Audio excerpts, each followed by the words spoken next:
જય શ્રી સ્વામિનારાયણ મારા વાલા ભાઈઓ બહેનો તથા બાળકો. આ છે ગામ મિર્જાપરનો ચરો આવી ગયો છે.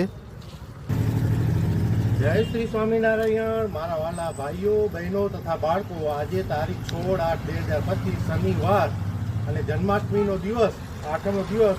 તો આજના યજમાન છે કંપાલા નિવાસી, અક્ષર નિવાસી હસમુખભાઈ દેવરામભાઈ ચાવડા. અક્ષર નિવાસી હસમુખભાઈ દેવરામભાઈ ચાવડા, હસ્તે અક્ષરભાઈ હસમુખભાઈ ચાવડા કંપાલા નિવાસી. એમના તરફથી 5000નો ચરો મળેલ છે અને આપણી પાસે 2100 રૂપિયા પહેલાના જમા હતા તે આપણે હમણાં જ 2-3 દિવસમાં નાખી દઈશું. જય સ્વામિનારાયણ.